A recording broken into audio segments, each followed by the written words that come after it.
Dear members of the UN Security Council, I would like to thank the organizers of the discussion on media freedom in Belarus.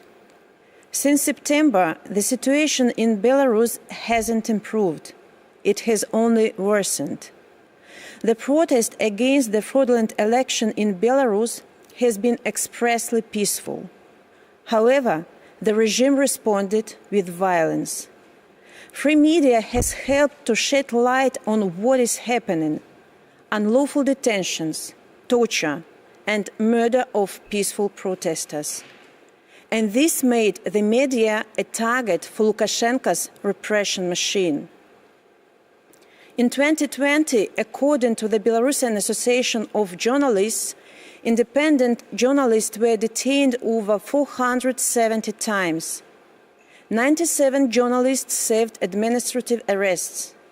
50 media websites were blocked, and 15 journalists are currently facing false criminal charges. Among them are 3 fearless female journalists, Darya Chultsova, Katerina Andreeva, and Katerina Borisevich, who have been in prison for 2 months already.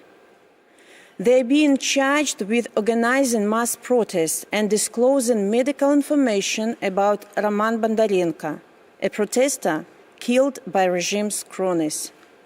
They are only guilty of doing their job and telling the truth.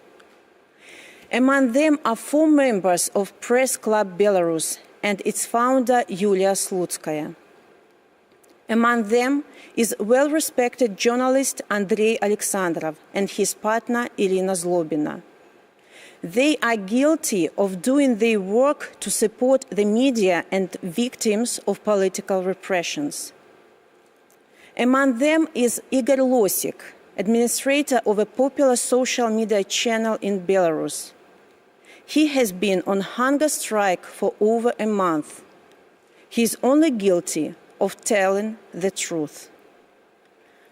My husband, Sergei Tikhanovsky, a prominent video blogger, is charged with organizing mass protests, but he is guilty of telling the truth and running for president.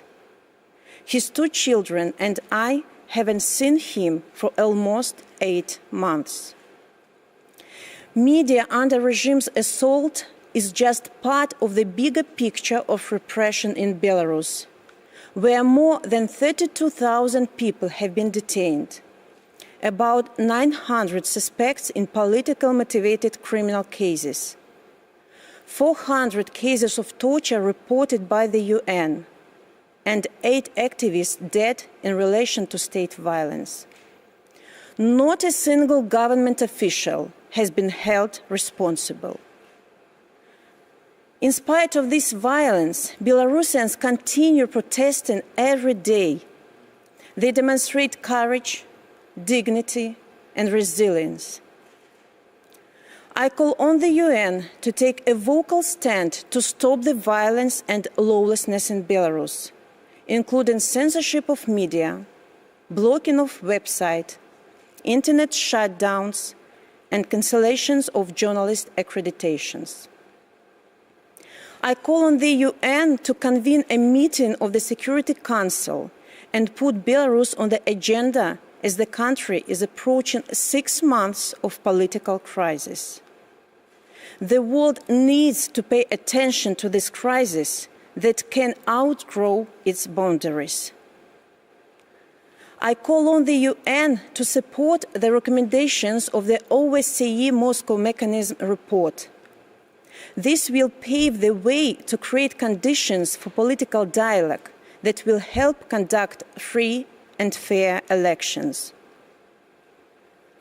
Our peaceful protest is not only the fight for freedom and dignity in Belarus, but also a critical test for international democracies.